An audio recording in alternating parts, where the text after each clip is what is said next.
Chers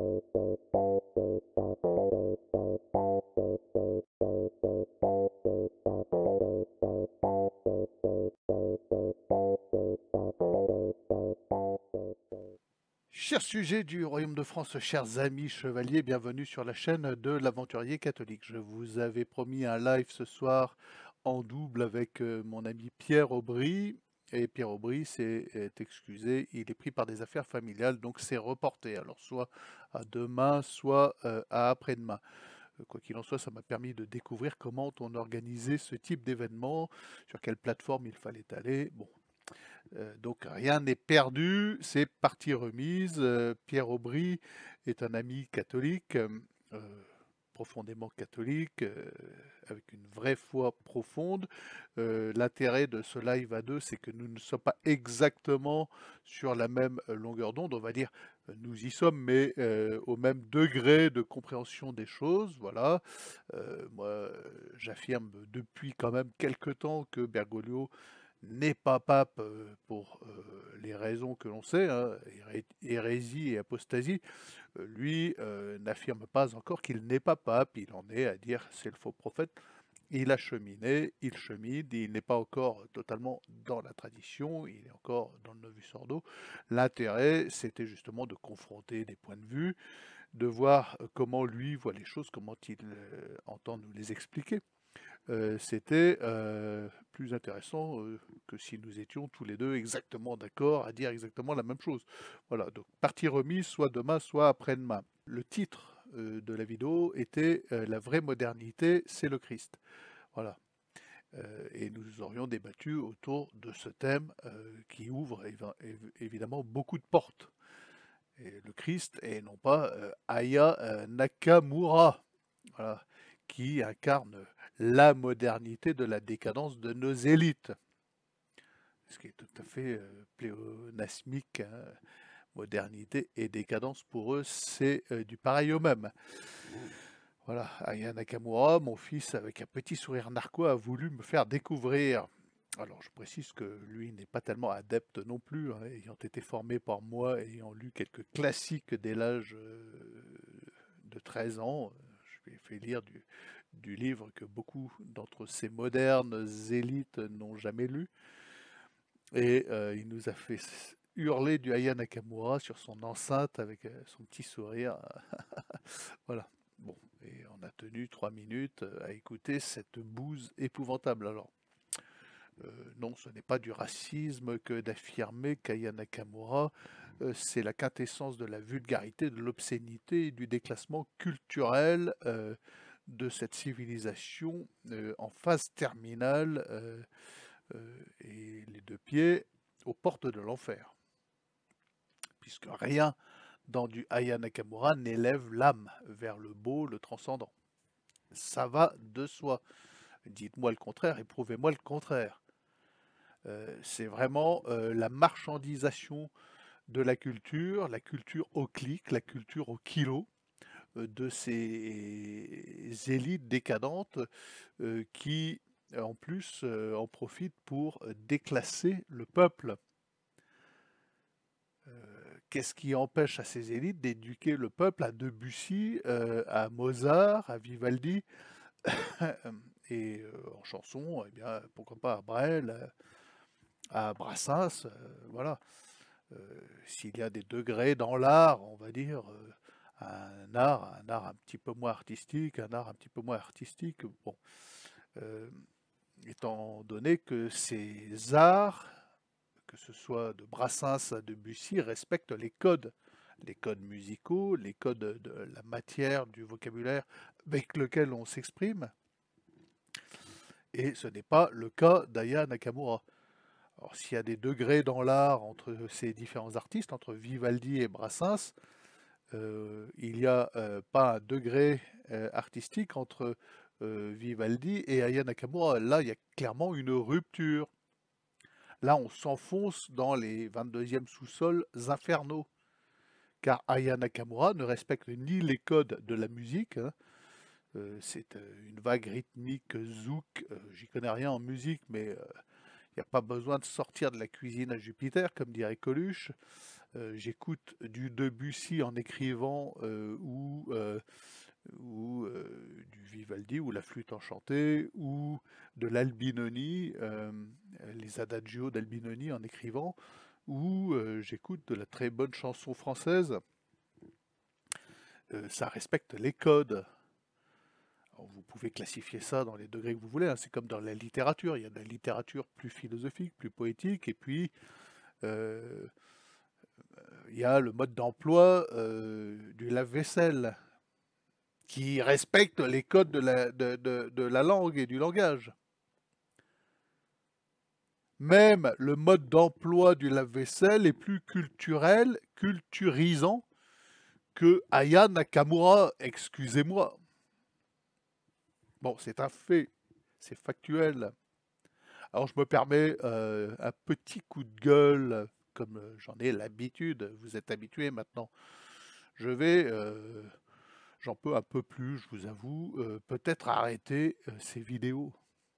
Parce qu'à quoi bon, très franchement, hein, si vous en êtes à considérer qu'Aya Nakamura c'est de la culture, à quoi bon vous livrer 20 minutes de poésie mariale qui sont le fruit d'un travail de mois, d'années d'écriture. Je ne vous parle pas de la réalisation de ma vidéo, qui vaut ce qu'elle vaut avec les moyens que j'ai, et qui me vaut 415 vues et 55 pouces.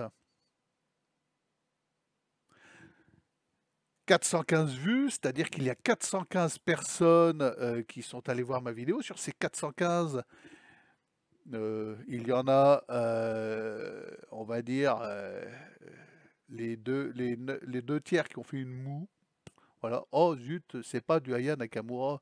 Oh, c'est trop classique. Oh, c'est trop si. Allons écouter du Aya Nakamura.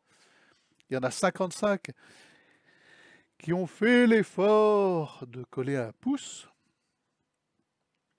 Et ça me vaut 0 Tipeee. Hein, pour le travail, 0 Tipeee. Ou 0 personne, 0, je dis bien 0 personne qui va sur le site La Carte Postale Littéraire se dire, tiens, c'est issu d'un recueil de poèmes, j'aimerais bien le lire.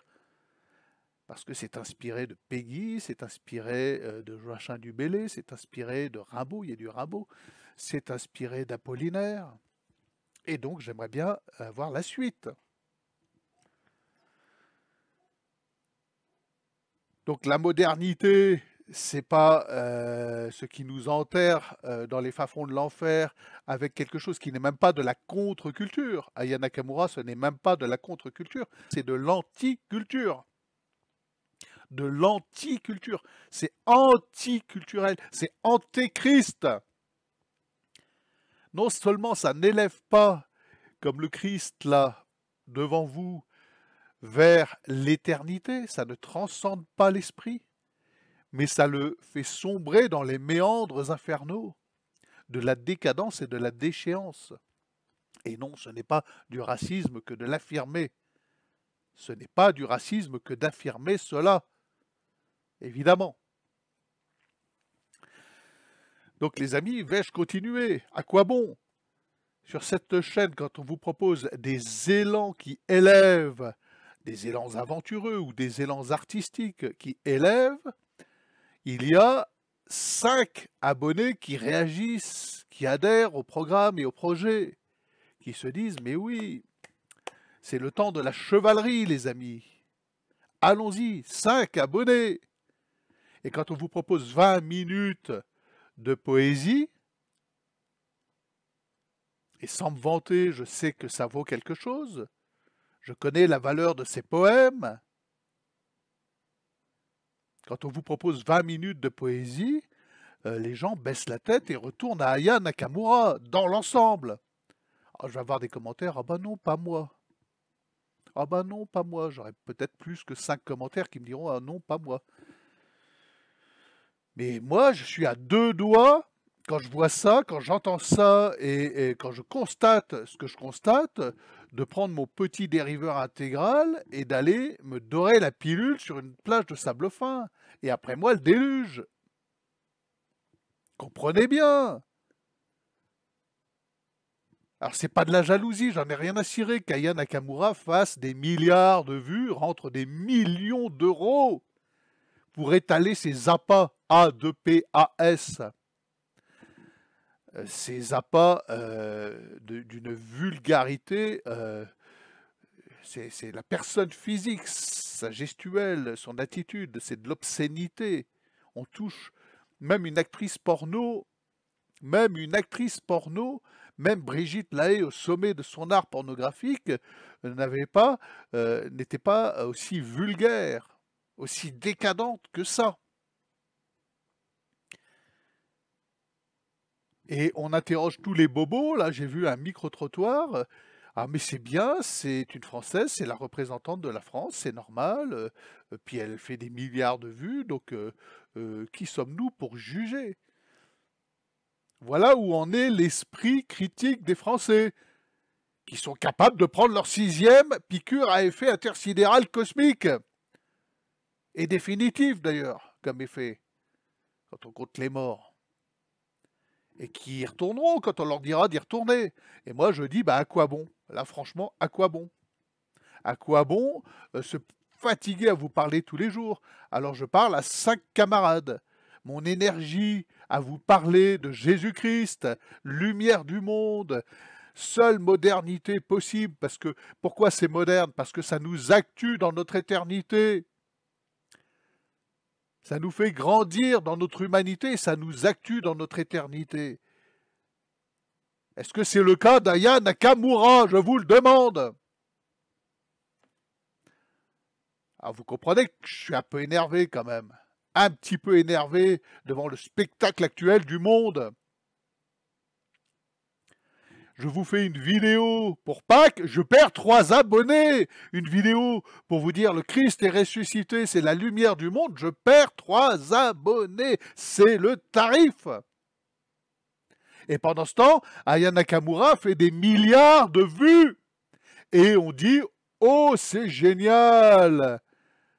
Mais le grand-duc est nul, les amis, quand même. Bon. Alors vous allez partager en masse ce coup de gueule du capitaine, une fois de plus, et on va montrer, les amis, quand même, que nous sommes une force vivante, nous les catholiques, les représentants de Jésus sur terre. Parce que là, c'est mort, bon. Allez, à demain peut-être avec Pierre, j'espère, on va essayer d'organiser ça. Abonnez-vous, cliquez sur le pouce, c'est gratuit. Au moins, c'est le minimum. Si vous mettez pas 1 euro de Tipeee pour un poème, pour des mois et des années de travail, faites au moins un pouce. Et à demain peut-être.